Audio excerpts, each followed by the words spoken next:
So we're picking up in chapter 19 with World War I. And of course, the spark that ignited World War I happened on June 28, 1914, when a Serbian nationalist who hated being a part of the Austrian Empire assassinated the Austrian heir to the throne, the Archduke Franz Ferdinand, and his wife.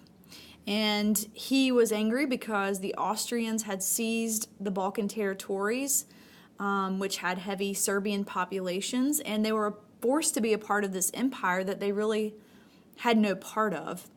And so 1 month later, Serbia had refused Austria's ultimatum, and so Austria declared war on Serbia. And this triggered a domino effect of war declarations by nations who had been in these entangling alliances. And so Germany supported Austria, and the Russians mobilized to defend Serbia, sending troops to East Germany. Germany ignored Belgian neutrality when they marched a massive amount of forces across Belgium to get to France. They were hoping to take France quickly. And after Germany marched across Belgium like that, Great Britain declared war on Germany because they had ignored their neutrality.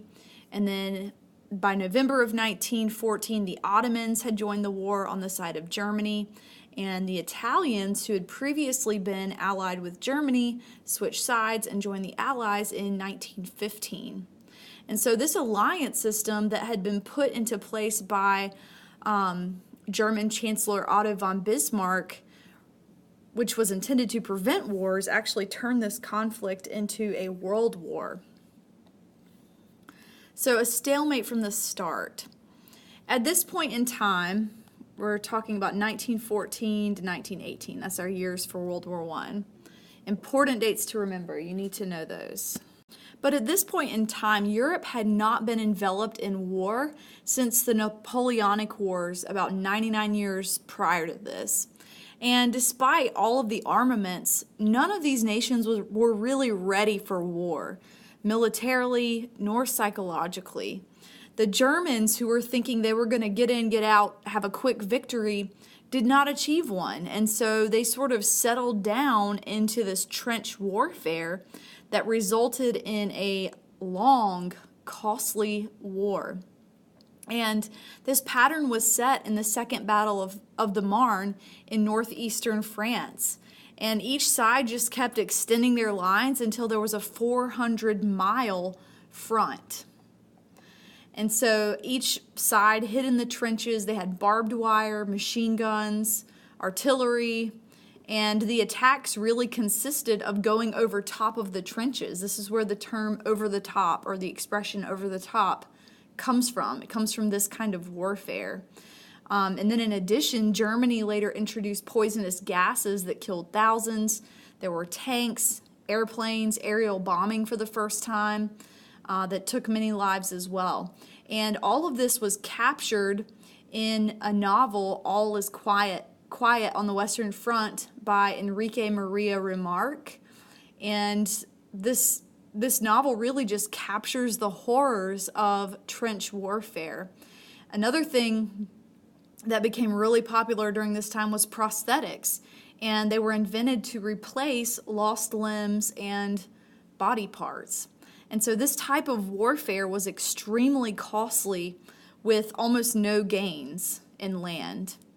And so really these campaigns focused on overwhelming the enemy with sheer numbers in artillery. And again, this resulted in devastating losses, between 10 and 13 million deaths at the end of the war, not to mention the other 10 million civilian casualties. In the east, the Germans kept defeating the Russians. The Russians were ill-equipped, starving, poorly commanded, yet they continued fighting. And in the first months of the war, the Germans captured 225,000 Russian troops at the battles of Tannenberg and Masurian Lakes. And this presented another problem. What do you do with 225,000 captured soldiers? And then in 1915, the Germans and Austro-Hungarians launched more offensives against Russia and killed, wounded, or captured 2 million Russians. many who at that point were fighting with their bare hands. And so Englishman Winston Churchill initiated the Gallipoli campaign. And the plan was to send troops through the Black Sea to try to send relief to Russia, but they had to go through Turkey.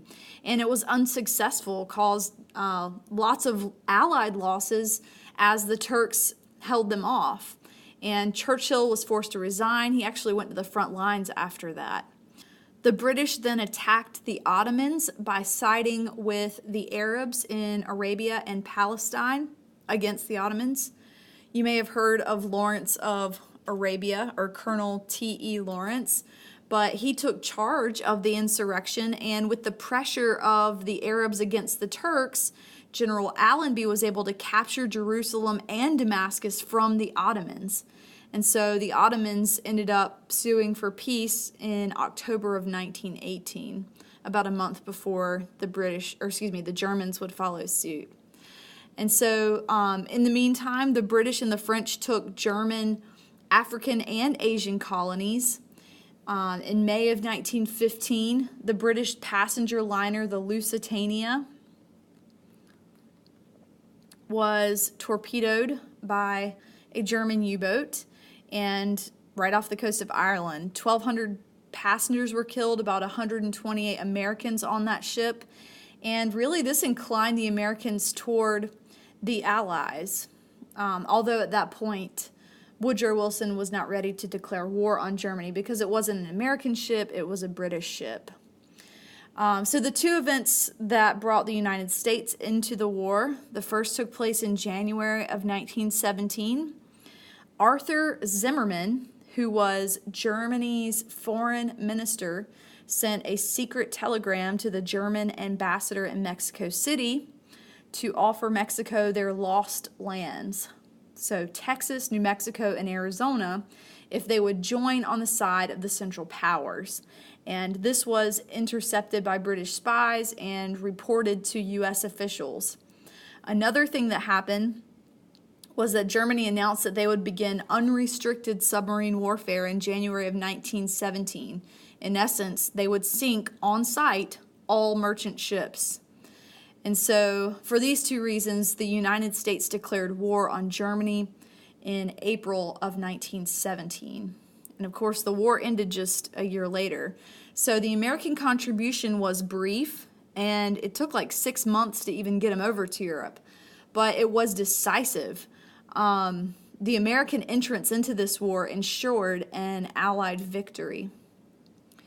The Germans gave an attack on France one more chance, but made no gains, and so they were forced to sign an armistice on November 11th, 1918, and this is now celebrated as Veterans Day. So an estimated 70 million men had been mobilized for war, with 10 to 13 million war deaths. So post-war expectations and results. So the first thing that happened, this brought an end to 4 major empires. It brought an end to Germany, to Austria-Hungary, Russia, and the Ottoman empires. That's not to say like Germany and Austria-Hungary and Russia were wiped off the map. It just meant an end to their empires and their overseas colonies and possessions and things like that. Wilson had promised to make the world safe for democracy in his 14 points, and the colonized people around the world were desperately hoping for self-rule or autonomy. The Balfour Declaration, declared by Lord Balfour in 1917, had promised the British support of a Jewish homeland in Palestine if the Ottomans were defeated. India, who had contributed 1.4 million men and lots of money to the Allied cause, were hoping for self-government or self-governing institutions.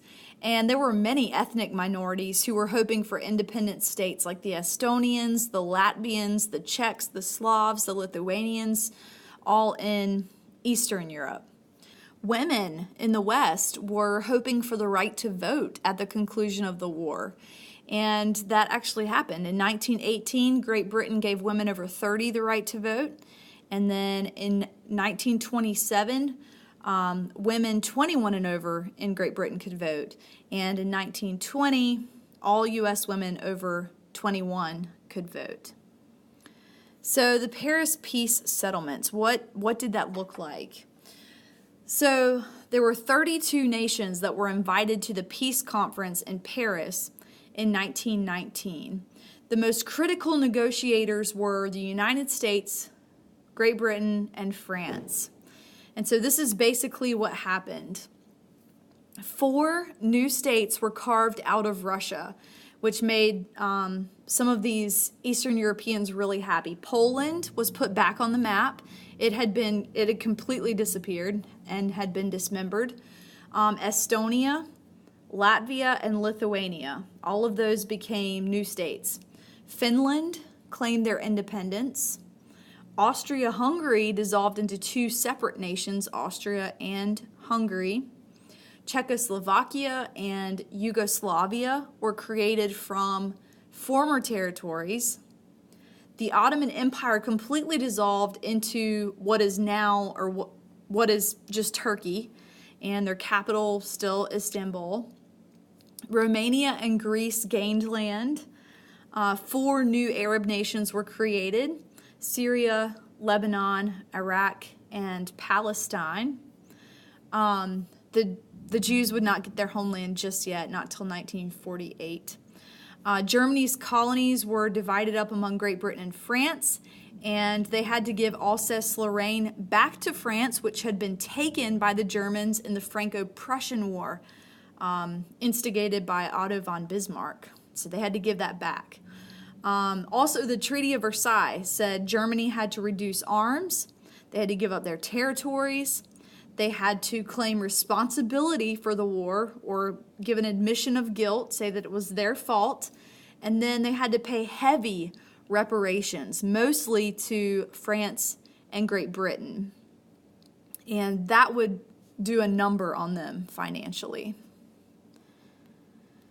So the League of Nations, the Paris Peace Conference was dedicated to preserving peace, and it aimed to do so through the League of Nations. And this was Wilson's idea. And really, this was just an international organization where national diplomats and administrators could arbitrate and negotiate their problems rather than going to war. And the League of Nations was designed to prevent future wars. And it was created in 1920, but it failed for 3 reasons. The first was that there was congressional opposition in the United States. So the sponsor of the League of Nations did not join the League of Nations. Number 2, they failed to resolve complex issues of national identities within Europe and of colonialism overseas. Third, and maybe most importantly, is that they had no armed forces. They had no way to implement anything. And so the League died out after it was unable to counter Japan's invasion of China in 1931.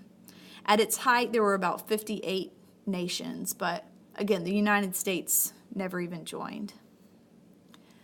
So colonies disappointed. France and Great Britain had publicly promised self-rule to Arabic nations, but secretly signed an agreement to split the Arab nations amongst themselves. To India, Great Britain fell short of its wartime promises and instead passed the Rowlatt Acts, which restricted freedoms of assembly and press after India had contributed 1.4 million people to the war. So Gandhi, who became the leader of the nationalist movement in India, had even recruited troops for the British during World War I. So this really increased tensions between the British and India. So the League of Nations began to suggest that colonialism should be limited over time. They thought that there was no need for European nations to have overseas colonies. And so, to that effect, Egyptians were granted nominal independence and control over the Suez Canal. In 1921, Great Britain granted dominion status to Southern Ireland. And in 1932, Great Britain gave Iraq nominal independence. So many of these colonies were hoping for self-rule, complete independence from their European motherlands, but many of them did not get that. So we'll pick up in the next video with the Russian Revolution.